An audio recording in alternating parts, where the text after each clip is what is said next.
బంగాళాఖాతంలో ఏర్పడిన అల్పపీడనం దానికి తోడుగా రాబోతున్న మరో అల్పపీడనం జంట అల్పపీడనాలని చెప్పొచ్చు. ఈ రెండు ఆంధ్రప్రదేశ్ రాష్ట్రానికి భారీ వర్షాల ముప్పును తీసుకొచ్చే అవకాశం ఉంది. ఈశాన్య బంగాళాఖాతంలో నిన్న ఉదయం ఒక అల్పపీడనం ఏర్పడింది. దానికి అనుబంధంగా ప్రస్తుతం ఒక ఉపరితల ఆవర్తనం కూడా కొనసాగుతోంది. దీని ప్రభావంతో ఇప్పటికే వర్షాలు మొదలైపోయాయి.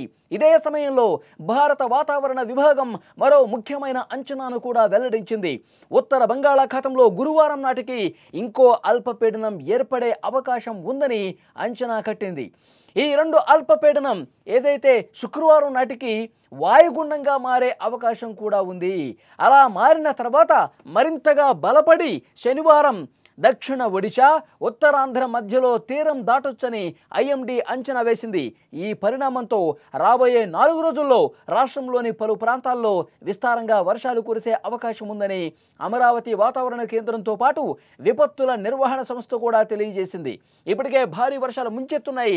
ఇటు హైదరాబాద్, తెలంగాణతో పాటు ఆంధ్రప్రదేశ్లో చాలా చోట్ల వర్షాలు పడతా ఉన్నాయి. ఈ వర్షాలకు ప్రజలు ఇబ్బంది పడుతూ ఉన్నటువంటి పరిస్థితి కనిపిస్తోంది. చాలా చోట్ల కూడా అతి భారీ వర్షాలు కురిసే అవకాశం ఉందని సమాచారం వస్తోంది. ఈ వాతావరణ మార్పుల ప్రభావంతో ముందుగా ఉత్తరాంధ్ర జిల్లాలపై ప్రభావం ఎక్కువగా ఉండే ఛాన్స్ ఉంది. శ్రీకాకుళం, పార్వతీపురం, మన్యం, విజయనగరం, అల్లూరి సీతారామరాజు, ఏలూరు జిల్లాల్లో భారీ వర్షాలు పడతాయని అంచనా వేశారు.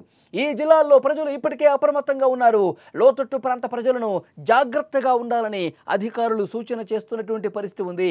ఇక గురువారం ఏర్పడేటువంటి అల్పపీడనం ప్రభావంతో అదే రోజు అల్లూరి సీతారామరాజు, ఏలూరు, తూర్పుగోదావరి జిల్లాల్లో భారీ వర్షాలు కురిసే అవకాశం ఉందని తెలుస్తోంది. ఇంకా శుక్రవారం నాటికి ఈ వాతావరణ ప్రభావం రాష్ట్రంలో చాలా జిల్లాలకు విస్తరించనుంది. అల్లూరి సీతారామరాజు, ఏలూరు, తూర్పుగోదావరి, ఎన్టీఆర్, పల్నాడు, ప్రకాశం జిల్లాల్లో భారీ నుంచి అతి భారీ వర్షాలు కురిసే అవకాశం ఉందని ఐఎండీ హెచ్చరించింది. ఇది కేవలం వాతావరణ శాఖ అంచనా మాత్రమే కాదని, ప్రజలు భయపడాల్సినటువంటి అవసరం లేదని కూడా అప్రమత్తంగా ఉండాల్సిన అవసరాన్ని గుర్తు చేస్తూ ఉన్నారు. ఇది వాతావరణ శాఖ చెబుతోంది. అధికారులు కొంత జాగ్రత్తగా ఉండాలి, అప్రమత్తంగా ఉండాలి. ఎక్కడికక్కడ అధికార యంత్రాంగం సమన్వయం చేసుకుని పనిచేయాలి. లోతట్టు ప్రాంతాల ప్రజలను ఎప్పటికప్పుడు అలర్ట్ చేయాల్సినటువంటి అవసరం ఉంది. ఒక్కసారిగా క్లౌడ్ బర్స్ట్ లాగా, కుండపోతలాగా వర్షాలు కురిస్తే లోతట్టు ప్రాంతాలని ముంచెత్తే అవకాశం ఉంది. తక్కువ సమయంలో ఎక్కువ వానపడి ముంచెత్తే అవకాశం ఉన్నటువంటి పరిస్థితి ఉంటే అక్కడ తగినంతగా అధికార యంత్రాంగం రెస్క్యూ చేయాల్సినటువంటి అవసరాన్ని కూడా వాతావరణ శాఖ గుర్తు చేస్తోంది. ఇక ప్రభుత్వం కూడా ఈ పరిస్థితిపై ఎప్పటికప్పుడు సమీక్షలు చేస్తోంది. అన్ని జిల్లాల కలెక్టర్లు అప్రమత్తంగా ఉండాలని ఆదేశాలు జారీ చేసింది. అత్యవసర సహాయక బృందాలు కూడా సిద్ధం చేసింది. ఎప్పటికప్పుడు వాతావరణ సమాచారాన్ని ప్రజలకు చేరవేయాలని సూచించింది.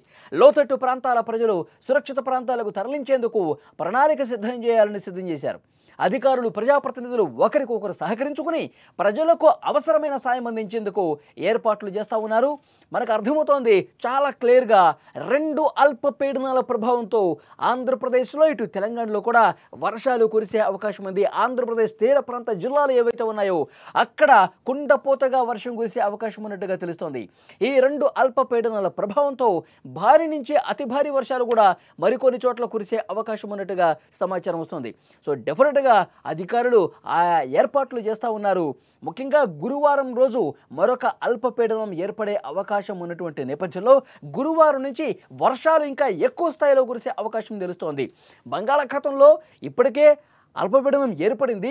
దానికి తోడుగా మరొక అల్పపీడనం రాబోతోంది. కాబట్టి ఈ ముప్పు కొంచెం ఎక్కువ ఉండే అవకాశం ఉన్నట్టుగా తెలుస్తోంది. ఈశాన్య బంగాళాఖాతంలో నిన్న ఉదయం ఒక అల్పపీడనం ఏర్పడింది. దానికి అనుబంధంగా ప్రస్తుతం ఉపరితల ఆవర్తనం కొనసాగుతున్న పరిస్థితుల్లో వర్షాలు స్టార్ట్ అయిపోయాయి. ఇదే సమయంలో భారత వాతావరణ విభాగం వేసినటువంటి అంచనా ఉత్తర బంగాళాఖాతంలో గురువారం నాటికి ఇంకో అల్పపీడనం ఏర్పడుతుంది. కాబట్టి ఇవి 2 బలపడి 2 ఉన్నటువంటి నేపథ్యంలో ఇప్పుడు ఉపరితల ఆవర్తనంతో పాటు గురువారం ఏర్పడే అల్పపీడనం ఇంకొంచెం తీవ్రత పెరిగే అవకాశం ఉంది. ఒక్కసారిగా 2 ప్రభావాలు ఉండేసరికి దీని తీవ్రత కొంచెం ఎక్కువ ఉండే అవకాశం ఉంది. ఎక్కువగా వర్షాలు పడే అవకాశం ఉంది. అతి భారీ వర్షాలు కూడా కొన్ని జిల్లాలకు అలర్ట్ జారీ చేసే ఛాన్స్ ఉండొచ్చని వాతావరణ శాఖ చెప్తోంది. ఇది వాయుగుండంగా మారే అవకాశం కూడా ఉంటుంది. అలా వాయుగుండంగా మారిన తర్వాత మరింత బలపడి దక్షిణ ఒడిశా ఉత్తరాంధ్ర మధ్యలో తీరం దాటుతుంది.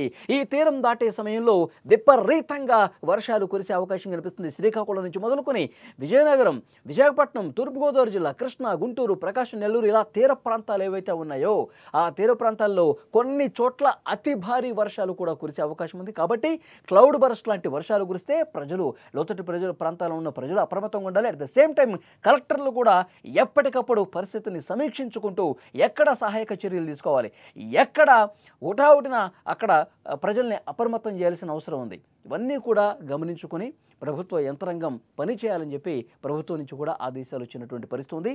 విజువల్స్లో మీరు చూస్తూ ఉన్నారు. గత కొన్ని రోజులుగా పడుతున్నటువంటి వర్షాలకు ఎక్కడికక్కడ జల దిగ్బంధంలో చిక్కుకునే పరిస్థితి కనిపిస్తుంది. ఇక్కడ హైదరాబాదు, ఇక్కడ తెలంగాణలో కొన్ని జిల్లాలే కాదు, ఆంధ్రప్రదేశ్లో కూడా చాలా ప్రాంతాల్లో ఇలాంటి భీకర వర్షాలతో రాత్రి వాన కురుస్తోంది, మధ్యాహ్నం కురుస్తోంది, పొద్దున కురుస్తోంది. ఇట్లా వర్షం పడతానే ఉంది. రోడ్లు పూర్తిగా దెబ్బతిన్న పరిస్థితుంది. రోడ్ల మీద వాటర్ నిలిచిపోయిన పరిస్థితుంది. ప్రజలు నానా ఇబ్బందులు పడుతున్నారు. ఇప్పుడు మళ్ళొక్కసారి జంట అల్పపీడనాలు ఇది వాయుగుండంగా మారే అవకాశం ఉంది. మరొక 4 రోజులు వర్షాలే ఉన్నాయనేసరికి ప్రజలు భయం గుప్పెట్లో కాలం గడుపుతున్న పరిస్థితుంది. సో ఈ వర్షం ఇక తగ్గుముఖం పడితే బాగుంటుంది. వర్షాలు ఇంకా తగ్గితే బాగుంటుంది. ఈ సంవత్సరం విపరీతంగా వర్షాలు కురిసే చాలాసార్లు ఇబ్బంది పడ్డ పరిస్థితి ఉంది అని చెప్పి వాళ్ళు కూడా కోరుకుంటున్న పరిస్థితి. అధికారులు మాత్రం ఎప్పటికప్పుడు తాజా పరిస్థితుల మీద సమీక్ష చేస్తూ ఉన్నారు. అవసరమైనటువంటి చర్యలు తీసుకుంటా ఉన్నారు.